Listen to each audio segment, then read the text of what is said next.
बिस्मिल्लाहिर्रहमानिर्रहीम। अस्सलामुअलैकुम। Welcome to our channel अपना स्कूल। आज हम इस वीडियो के अंदर थ्योरम 9.3 सॉल्व करेंगे। 9.3 थ्योरम जो है बहुत अहम थ्योरम है। 10 क्लास में बोर्ड के पेपर में बहुत अहम अहमियत रखता है। इसको आपने अच्छे तरीके से देखना है। स्टार्ट से लेकर एंड तक थ्योरम को देखेंगे तब आपको थ्योरम सही तरह आपको समझ आएगा, वरना आपको थ्योरम की कभी भी समझ नहीं आएगी। आज मैं थ्योरम को टेक्निकल तरीके से आपको बताऊंगा ताकि थ्योरम को आप देखते ही आपको पूरा थ्योरम जो है तैयार हो जाए। इसके लिए आपको थ्योरम याद न करना पड़े। अगर आप इस वीडियो को मुकम्मल देखेंगे तो मैं यकीन से कहता हूँ, 100% यकीन से कहता हूँ कि आपको आज ही ये थ्योरम तैयार हो जाएगा। अगर एक बार से मुकम्मल तैयार ना भी हो सका तो दूसरी बार देखें तो 100% गारंटी के साथ कहता हूँ कि आपको थ्योरम जो है मुकम्मल जो है वो तैयार हो जाएगा।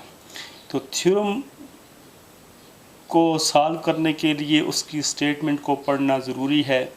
जैसा कि हम पहले भी बता चुके हैं कि थ्योरम की स्टेटमेंट में दो पार्ट होते हैं, एक गिवन पार्ट होता है और एक हमारे पास टू प्रूव पार्ट होता है। ये जानना ज़रूरी है कि कौन सा हमारे पास गिवन पार्ट है और कौन सा हमारे पास टू प्रूव पार्ट है, क्योंकि गिवन पार्ट जो है उसी से हम डायग्राम भी ड्रा करते हैं। तो इसी तरह ये दोनों पार्ट के बारे में थ्योरम की स्टेटमेंट पढ़ने से आपको पता होना चाहिए। क्योंकि बाज़ बच्चे कहते हैं कि सर डायग्राम हम कैसे बनाएंगे, गिवन कैसे लिखेंगे, टू प्रूव क्या लिखेंगे। तो ये टू प्रूव, गिवन और डायग्राम, ये सारी की सारी बातें जो हैं वो स्टेटमेंट के अंदर मौजूद होती हैं। अगर आप उसको गौर से तसल्ली से पढ़ें तो आपको सारी चीज़ आसानी से समझ आ जाए। तो आइए जाते हैं थ्योरम नंबर 9.3 की तरफ। स्टेटमेंट में क्या कह रहा है? Perpendicular from the centre of a circle on a code bisect it. अगर इस स्टेटमेंट को आपने पढ़ लिया है तो अब इसको समझना भी है कि इस स्टेटमेंट में क्या कह रहा है। कह रहा है perpendicular from the centre of a circle, यानी एक परपेंडिकुलर ड्रा करना है सर्कल के सेंटर से। अब देखना है कि वो परपेंडिकुलर ड्रा किस पर करना है। ऑन अ कोड, कोड पर करना है। तो यहाँ से लेकर कोड तक का जो की स्टेटमेंट है ये हमारे पास गिवन है। आगे है हमारे पास बाइसेक्ट इट। वो हमारे पास जो परपेंडिकुलर जो है कोड पर हम ड्रा करेंगे, कह रहा है कि वो उसको बाइसेक्ट करता है, यानी उसके दो बराबर हिस्से कर देता है।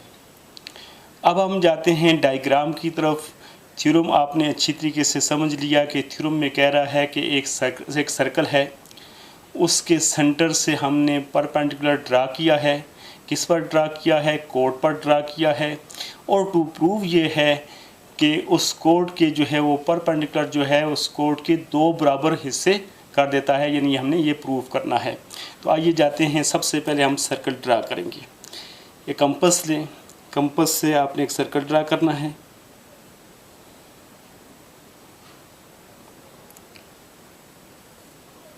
ये एक आपके सामने एक हमने सर्कल ड्रा कर लिया और ये सर्कल का सेंटर है, इसको हमने ओ का नाम दे दिया। अब हम एक कोड ड्रा करेंगे।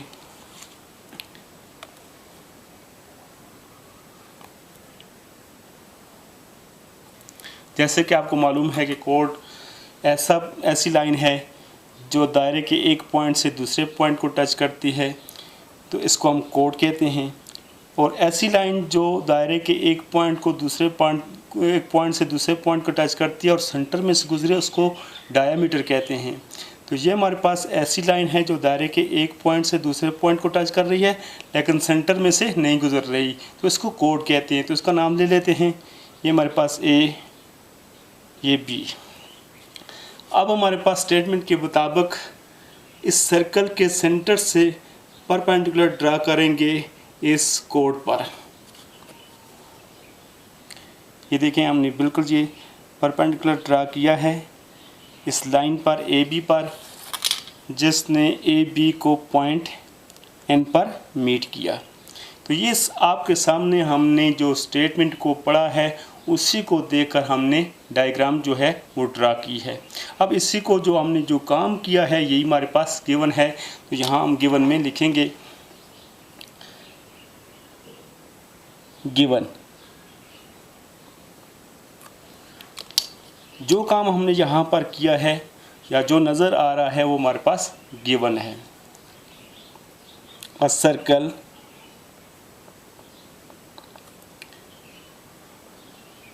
विद सेंटर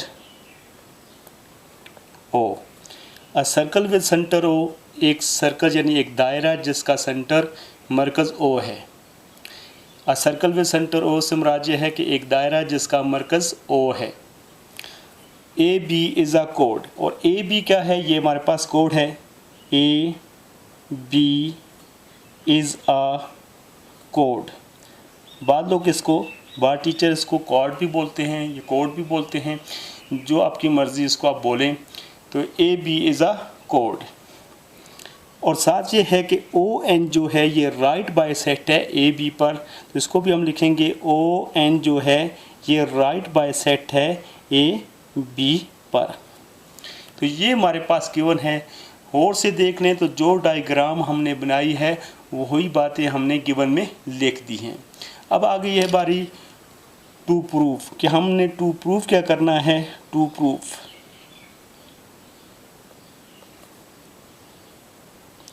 तो स्टेटमेंट को पढ़ते हुए हमने कहा था कि ये हिस्सा बाइसेक्ट इट, यानी कि वो परपेंडिकुलर जो है वो कोड का बाइसेक्ट करेगा, यानी उसको दो बराबर हिस्सों में डिवाइड कर देगा। तो हमने ये साबित करना है कि ओ एन जो है इस लाइन को दो बराबर हिस्सों में डिवाइड करता है। कैसे, यानी ए एन और बी एन आपस में इक्वल हैं, ये साबित करना है हमने। प्रूव हमने ये करना है कि ए एन कॉन्ग्रुएंट है बी एन की। अब हमारे पास तीसरा स्टेप जो है वो कंस्ट्रक्शन है।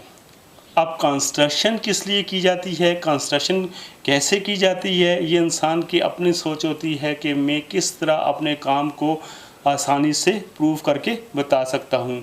तो उस हिसाब से वो कंस्ट्रक्शन करता है। तो यहाँ पर भी हम देखेंगे कि कंस्ट्रक्शन क्या होनी चाहिए। तो मैं जब देख रहा हूँ तो ये हमारे पास ये सूरत हाल में ये आपको एक शेप नज़र आ रही है। तो मैं कोशिश करूँगा कि मेरे पास दो ट्राइंगल्स बन जाएं। अगर दो ट्राइंगल्स बन जाएं और ए एन जो है एक ट्राइंगल का हिस्सा हो जाए और बी एन जो है दूसरी ट्राइंगल का हिस्सा हो जाए, तो मैं जब उन दोनों ट्राइंगलों को बराबर साबित करूँगा तो ये दोनों साइडें भी आपस में इक्वल साबित हो जाएंगी।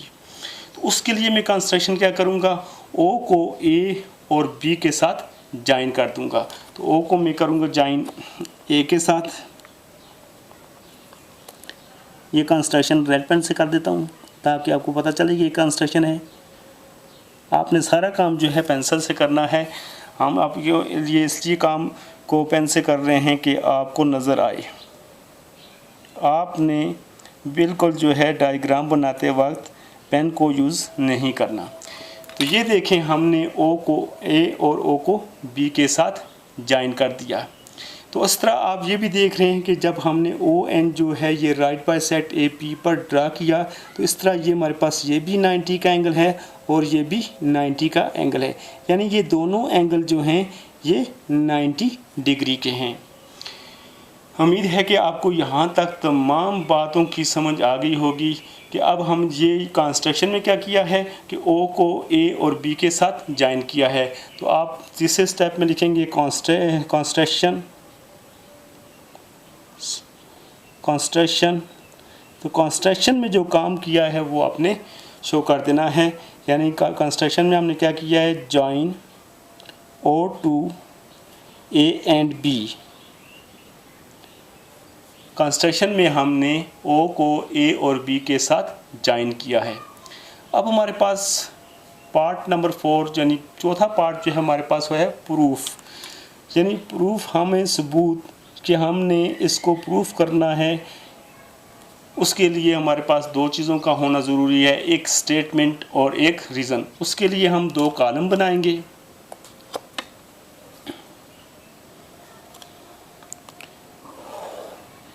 इस तरह आपने इसके दो कॉलम बनाने हैं।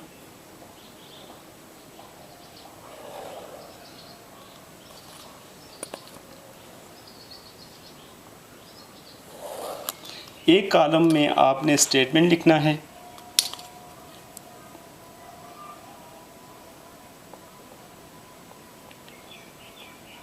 और दूसरे कॉलम में रीज़न।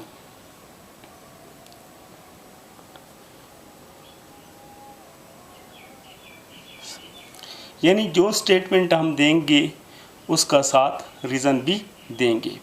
अब आप देख रहे हैं, गौर से आप डायग्राम को देखें तो आपके पास दो ट्रायंगल्स आपको नज़र आ रही हैं। एक ट्रायंगल है OAN, दूसरी ट्रायंगल है OBN।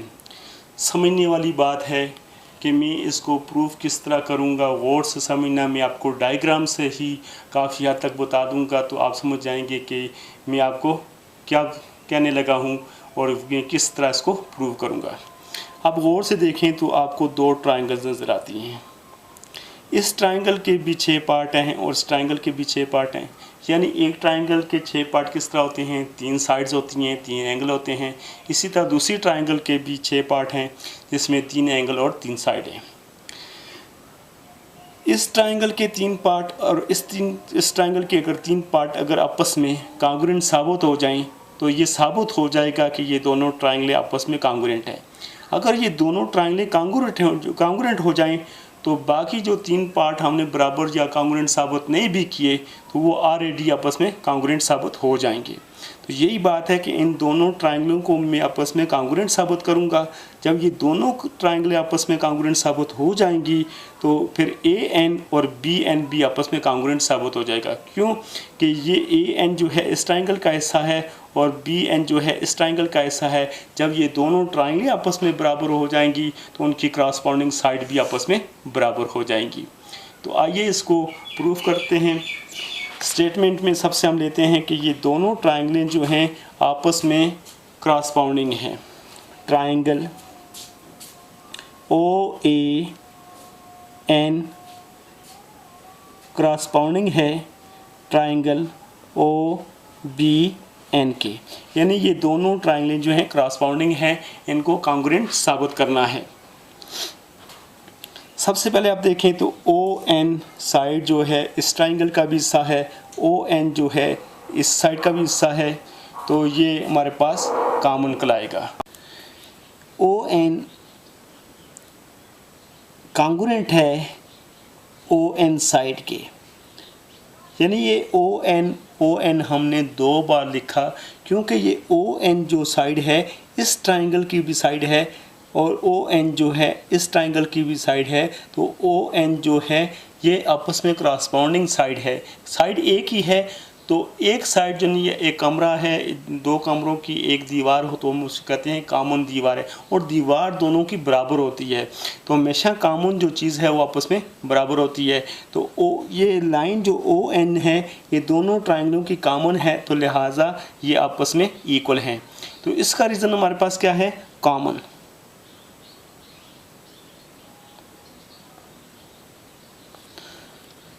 अब आप देखें तो एक ट्रायंगल की एक साइड और दूसरी ट्रायंगल की एक साइड जो है एक पार्ट जो है दोनों ट्रायंगलों का आपस में कांग्रुएंट साबित हो चुका है। अब अगर गौर से देखें तो ये हमारे पास ONA तो ये हमारे पास 90 का एंगल है। ONB अगर इसको देखें तो ये भी 90 का है। तो ONA जो है इस ट्रायंगल का एंगल है और ONB जो है इस ट्रायंगल का एंगल है। तो ये दोनों एंगल आपस में इक्वल हैं। तो आप इसको भी लिख सकते हैं मेजर एंगल ONA कांग्रुएंट है मेजर एंगल ONB के।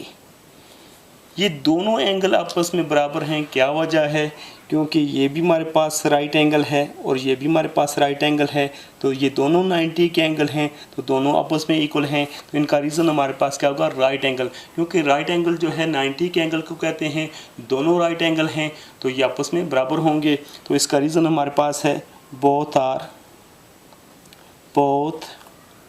आर राइट एंगल, यानी ये दोनों एंगल्स जो हैं ये राइट एंगल हैं, इसकी वजह से ये आपस में बराबर हैं। अब हम देख रहे हैं कि ये दो पार्ट जो हैं एक ट्राइंगल के दूसरी ट्राइंगल के साथ बराबर साबित हो चुके हैं, यानी कांग्रुएंट साबित हो चुके हैं। अब हमें एक और पार्ट चाहिए। अगर और पार्ट हम बराबर यानी कांग्रुएंट साबित कर लेते हैं तो ये दोनों ट्राइंगलें भी आपस में कांग्रुएंट साबित हो जाएगी। क्योंकि हमने जिस साइड को दूसरी साइड के बराबर साबित करना है, यानी कांग्रुएंट साबित करना है या कहना है, तो साथ उसका रीज़न भी देना है। तो इसी तरह आप देखें तो ओ ए साइड जो है इस ट्राइंगल का हिस्सा है और ओ बी जो है ये इस ट्राइंगल का हिस्सा है, तो हम देख रहे हैं कि ओ ए और ओ बी आपस में बराबर हैं। अगर मैं कहता हूँ कि ओ ए और ओ बी आपस में बराबर हैं तो इसका रीज़न क्या होगा, तो आप गौर से देखें तो सेंटर से किसी दायरे के एक पॉइंट तक का फासला इसको रेडियस कहते हैं। ओ ए भी रेडियस है तो ओ बी भी रेडियस है। अगर ये दोनों रेडियस हैं तो एक ही सर्कल के जितने भी रेडियस हों वो आपस में बराबर होते हैं, तो लिहाजा ओ ए और ओ बी भी आपस में बराबर हैं। तो यहाँ हम लिखेंगे ओ ए कांग्रुएंट है ओ बी के। रीज़न इसका क्या है, radii of same circle, radii of the same circle, यानी एक ही दायरे के सर्कल है, एक ही दायरे के रेडियस हैं, तो एक ही दायरे के जितने भी रेडियस हों वो आपस में इक्वल होते हैं। तो अब अगर गौर से देखें तो ये तीनों पार्ट जो हैं ये इस ट्राइंगल का हिस्सा हैं और ये तीनों पार्ट जो हैं इस ट्राइंगल का हिस्सा हैं, तो एक ट्राइंगल के 3 पार्ट दूसरी ट्राइंगल के 3 पार्ट के साथ कांग्रुएंट साबित हो चुके हैं। तो अब हम कह सकते हैं कि ये दोनों ट्राइंगल्स भी आपस में कांग्रुएंट हैं। तो अब इन दोनों ट्राइंगलों को हम कांग्रुएंट में लिखेंगे। Triangle O A N congruent है ट्राइंगल ओ बी एन के। और इसका रीज़न क्या है, तो रीज़न जहाँ हमारे पास ऑलरेडी मौजूद है कि ये साइड का पेयर है, ये एंगल का पेयर है और ये साइड का पेयर है, तो इसको हम लिखेंगे side angle side is equal to side angle side, यानी एक ट्राइंगल की 2 साइडें और एक एंगल और दूसरी ट्राइंगल की 2 साइडें और एक एंगल आपस में बराबर साबित होने की वजह से ये दोनों ट्राइंगलें आपस में कांग्रुएंट साबित हो चुकी हैं। अब मैं पहले भी कह चुका हूँ कि जब 2 ट्राइंगलें बराबर साबित हो जाएं तो एक ट्राइंगल के 6 पार्ट होते हैं, दूसरे भी। अभी हमने 3 पार्ट साबित जो हैं बराबर साबित किए हैं, तो हमने कह दिया कि ये दोनों ट्राइंगलें कांग्रुएंट हैं। तो इसका मतलब यह है कि बाकी जो 3 पार्ट हैं वो ऑलरेडी जो हैं वो आपस में कांग्रुएंट साबित हो जाते हैं। तो क्योंकि हमने प्रूव ये करना था कि ए एन और बी एन आपस में कांग्रुएंट है, तो अगर दोनों ट्राइंगलें आपस में कांग्रुएंट हो गई हैं तो इस लिहाजा ए एन और बी एन भी आपस में कांग्रुएंट साबित हो चुके हैं, क्योंकि ए एन जो है एक इस ट्राइंगल का हिस्सा है और बी एन जो है इस ट्राइंगल का हिस्सा है। अगर दोनों ट्राइंगलें जो हैं वो कांग्रुएंट हो चुकी हैं, कांग्रुएंट साबित हो चुकी हैं, तो ये उनकी क्रॉसपोंडिंग साइड हैं, ये भी आपस में कांग्रुएंट हो चुकी हैं। तो अब इनको हम इस तरह शो करेंगे, ए एन कांग्रुएंट है बी एन के। इसका रीज़न क्या है, क्रॉसपोंडिंग, ये क्रॉसपोंडिंग साइड है, क्रॉसपोंडिंग साइड्स, ये क्रॉसपोंडिंग साइड्स हैं ऑफ अ कांग्रुएंट ट्राइंगल।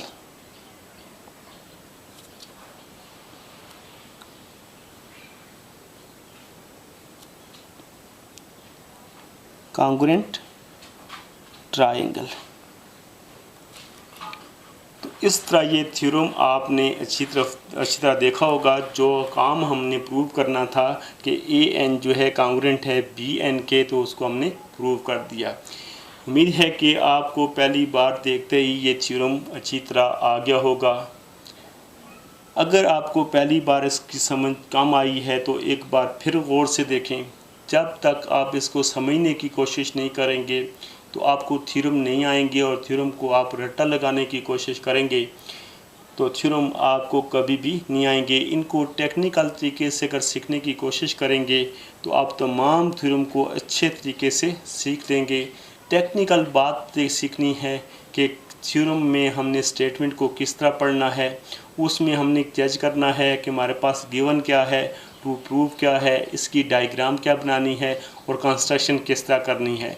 तो बाकी जो है उसको प्रूफ करना तो वो आहिस्ता आहिस्ता जो है जब जब इन तमाम थ्योरमों को हम आपके सामने सॉल्व करते जाएंगे तो आप समझ आती जाएगी कि किस थ्योरम को किस तरीके से हम प्रूफ कर सकते हैं। थैंक्स।